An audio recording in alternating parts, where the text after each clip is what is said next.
So why is it that practically every creation story has within it this great beast or serpent that lays beneath the sea? So what does it represent and what does it mean? And in today's episode, that's what I'm going to dig into.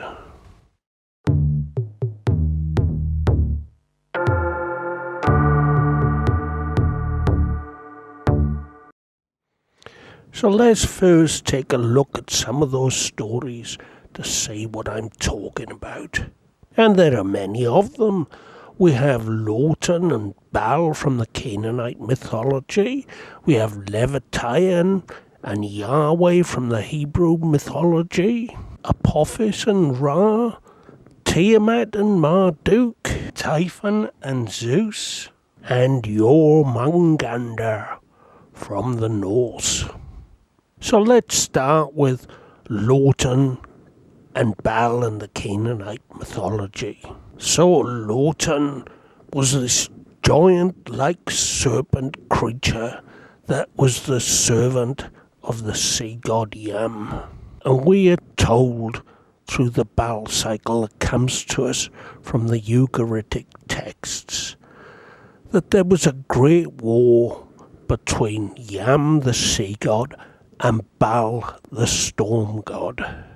And in this battle, Baal defeated the servant of Yam, this great serpent-like creature.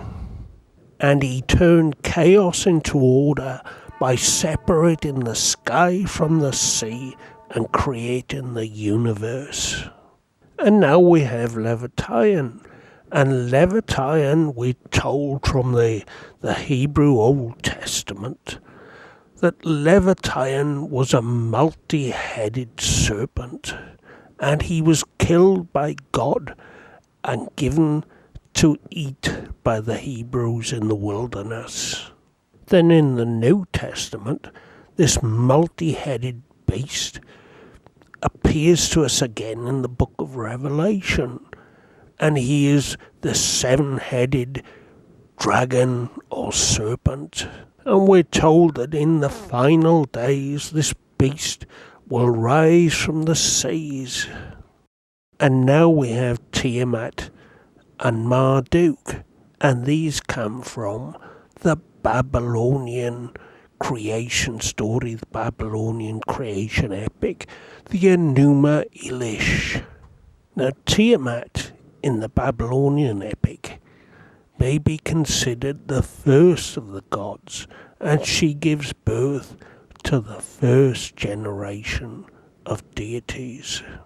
Now Tiamat is again identified as a monstrous sea serpent.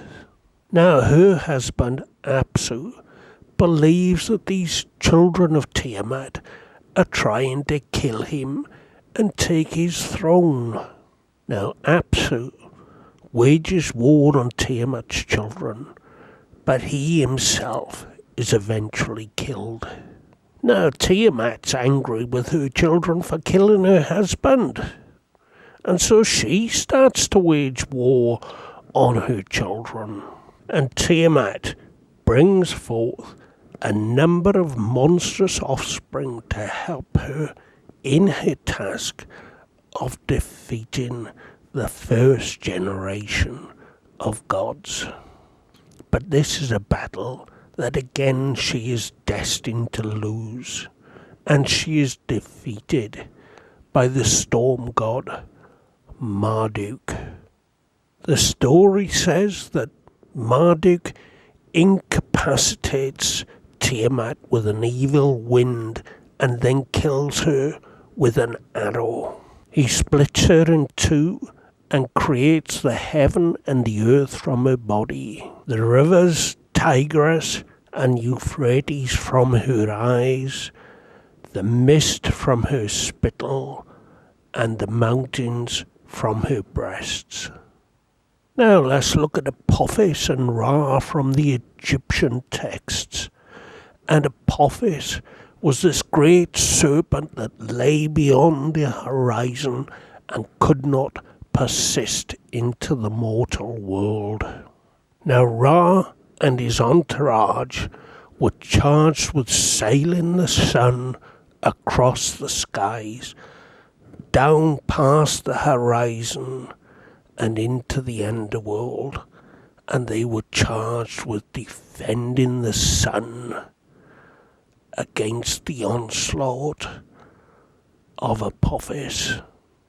Now it seems that Ra must have done very well, because if Apophis had won, then the sun would no longer rise and the world would come to an end.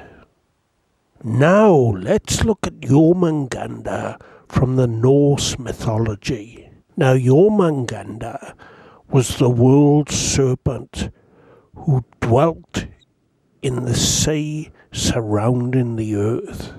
In fact, Jormungandr doesn't just surround the earth, he completely encirculates it and is depicted as being a serpent that surrounds the earth and is biting his own tail. And when he releases his tail, it's said that Ragnarok, the final battle of the world, will begin. Now the last story to talk about is that of Typhon and Zeus from the Greek mythology. Now this story tells us how Zeus, after defeating Cronus, has one final adversary before becoming the king of the gods. And this final adversary was Typhon, a monstrous serpentine giant. Now it's said that Typhon attempted to overthrow Zeus for control over the cosmos.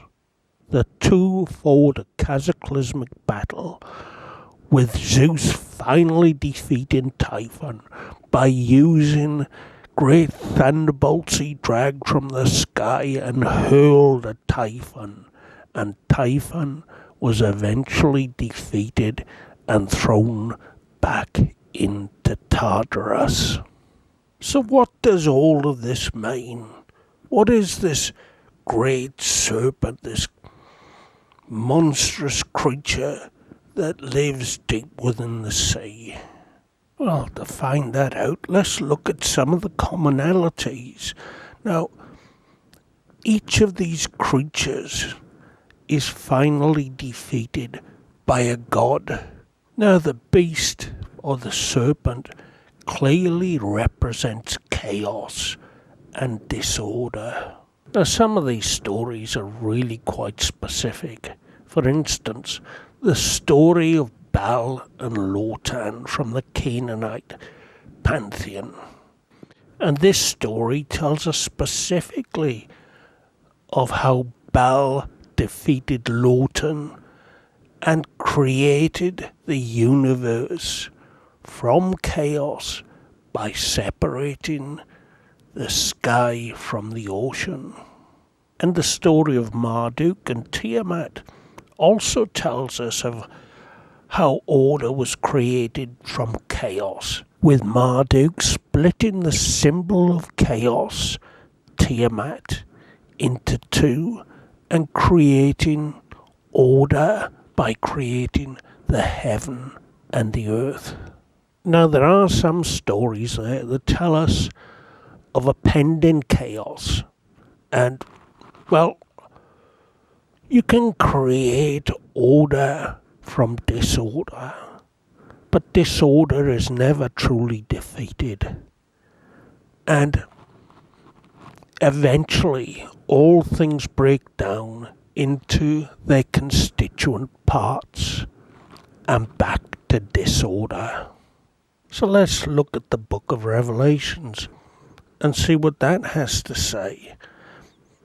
It tells us that this great sea monster, that serpent with many heads that lives under the sea, will rise again and create disorder and chaos in the universe. and it tells us that in the last days the chaos monster will be slain by the hand of God and cast down into the abyss, and therefore the annihilation of the chaos monster and the beginning of a new world peace. Now, in the story with Ra and Apophis, the chaos monster is always present, and he lurks behind the horizon in the western sky, waiting for Ra to enter his domain. So ultimately, all of these stories relate to this great monster or great sea serpent that is the embodiment of chaos and disorder. And this great beast represents chaos and disorder before the world of formation and creation. But it also tells us that chaos and disorder is always lurking, always threatening to raise its ugly head and bring chaos and disorder back into the world again. So, I hope you've all enjoyed today's discussion on the chaos monster and order and disorder. And if you have, then give us a thumbs up. Don't forget to subscribe if you'd like to see more of this content. And with that, I'll see you again very soon on the next one.